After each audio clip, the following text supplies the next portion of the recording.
Vamos então dar continuidade à parte 3 da aula número 1, Programação de CLP, desenvolvimento do software para execução da partida do motor elétrico trifásico em regime estrela-triângulo. Uma vez que nós já realizamos o estudo diligente da partida estrela-triângulo, já entendemos o seu funcionamento e o seu processo. Nós já executamos a instalação do software, nós já fizemos um estudo para determinar qual o hardware que nós vamos utilizar para este projeto. Então vamos proceder à instalação do hardware. Vamos criar então um projeto. Nós podemos utilizar tanto aqui lá em cima o atalho novo ou aqui embaixo o atalho novo projeto. Vamos usar esse aqui de baixo, certo? Vamos nomear o nosso projeto como chave. Só você dar um espaço, ele já coloca o underline. O underline é o único símbolo permitido para fazer separação de palavras no software 1, né? Chave, estrela, espaço,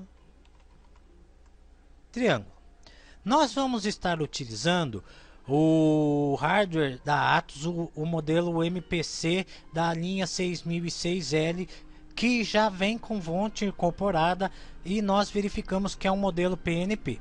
Como nós vimos anteriormente, né, o nosso hardware não tem uma necessidade de especificação de modelo PNP ou NPN, devido ao programa que nós vamos estar utilizando não fazer uso de encoders ou sensores que necessite de um hardware específico.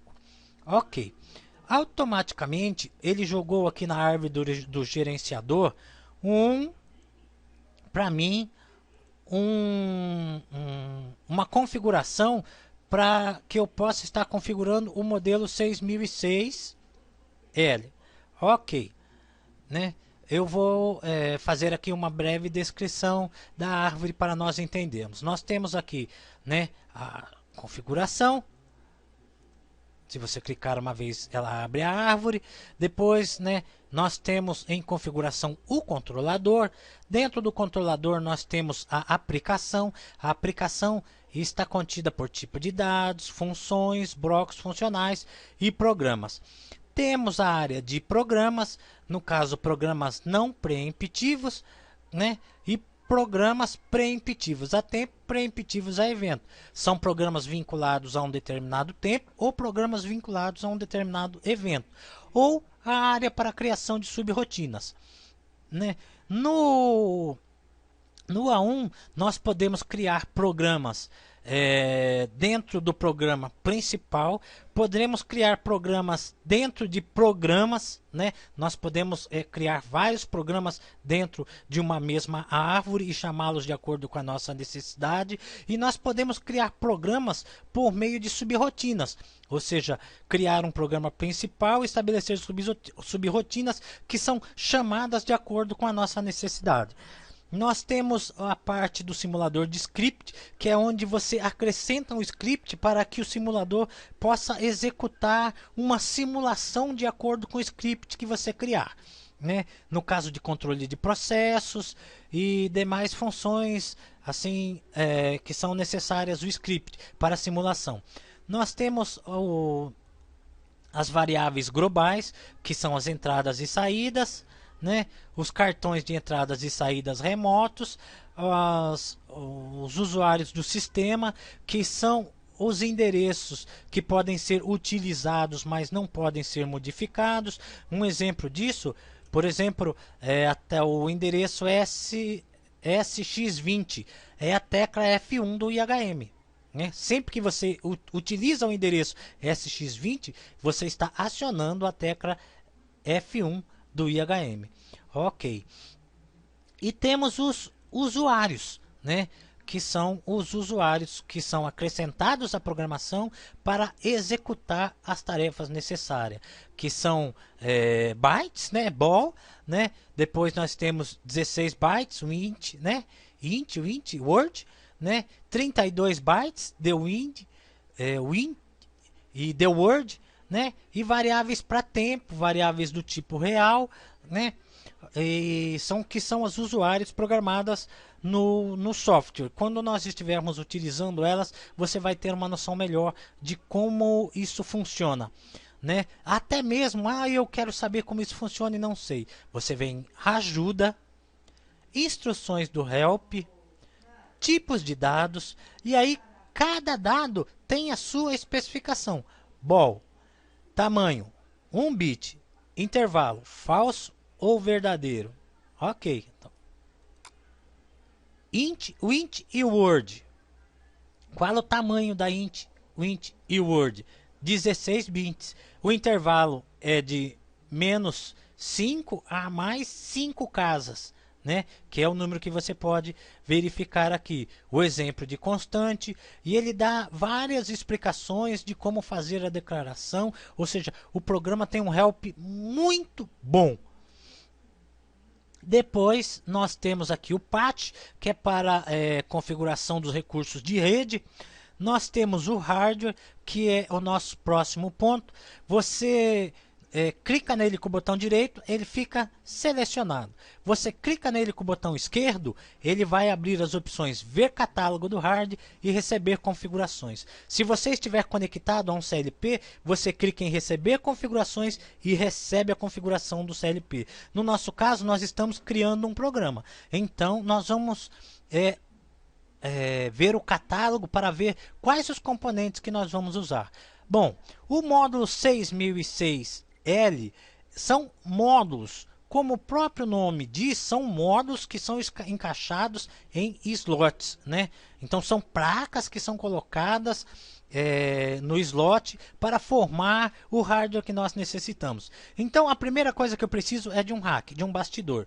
Você pode clicar nele 2 vezes, ele já é inserido lá no hardware, ou se você clicar nele, né, selecionar ele, pegar ele e arrastar ele, ele também vai ser inserido no hardware.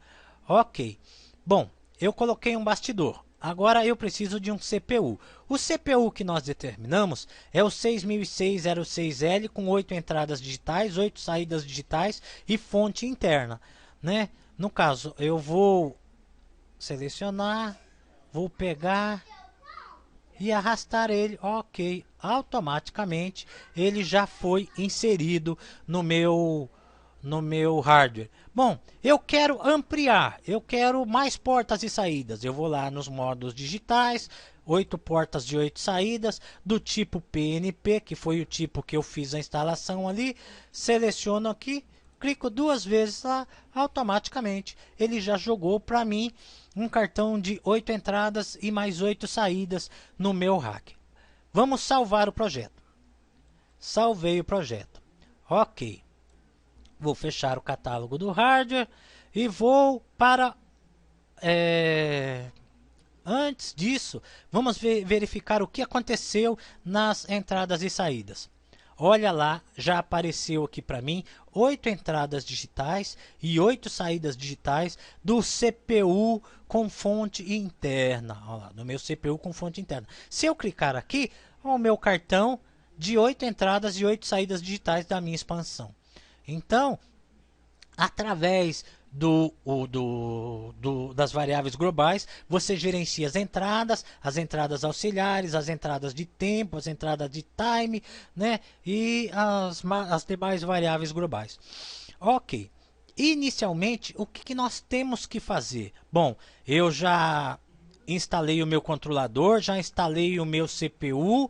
Agora, para o programa ficar mais fácil e mais fácil de você aprender, você vai ir até os usuários e vai fazer a declaração das entradas e saídas digitais de acordo com a nossa tabela. Como eu já criei esse programa, eu criei aqui uma tabelinha onde nós vamos estar visualizando essas entradas e saídas e prescrevendo ela nas entradas e saídas. Então, entrada 1, 2 e 3. Botão liga, botão desliga e botão reset. Vamos lá. Botão BT dá um espaço, liga. BT, espaço, desliga. Ok, a próxima linha é botão reset. Vamos continuar. Eu pulei a entrada 4 e na entrada 5, 6 e 7 eu coloquei retorno de status de K1, retorno de status de K2, retorno de status de K3. Vamos lá. Retorno de status de K1. Retorno de status de K2. Retorno de status de K3. Ok, vamos continuar na nossa tabela. A última entrada deste cartão nós usamos térmico atuado, que é a entrada do térmico atuado. Vamos verificar então as nossas saídas. Acion K1, Acion K2 e Acion K3 respectivamente. Saída 1, Acion K1, Acion K2 e Acion K3.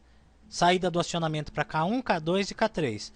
Vamos continuar na nossa tabela. Sinalizador de térmico atuado, falha no K1, falha no K2 e falha no K3. Sinalizador de térmico atuado. Falha K1, falha K2 e falha no K3. Ok, qual é o último item da nossa lista? Saída do sistema ligado. Vamos lá. Saída do sistema ligado. Bom, as minhas entradas e saídas digitais já foram declaradas. Eu vou lá no arquivo e salvo para não perder a minha configuração.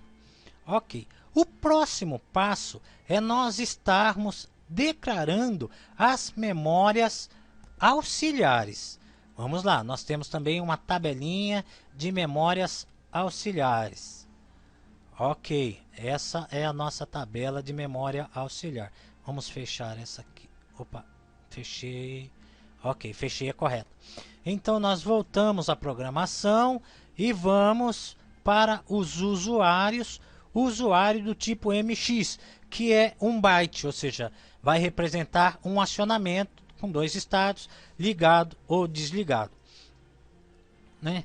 O primeiro item da nossa tabela é auxiliar de acionamento. Depois, auxiliar de reset. Então vamos lá.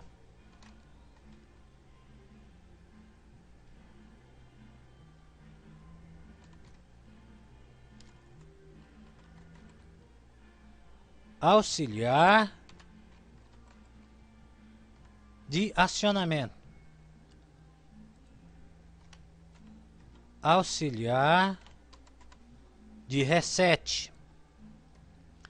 Bom, nós vamos estar encerrando esta aula por causa do tempo de vídeo para ficar mais fácil a postagem, e na próxima aula nós damos início a declaração das variáveis para logo em seguida nós já entrarmos no programa.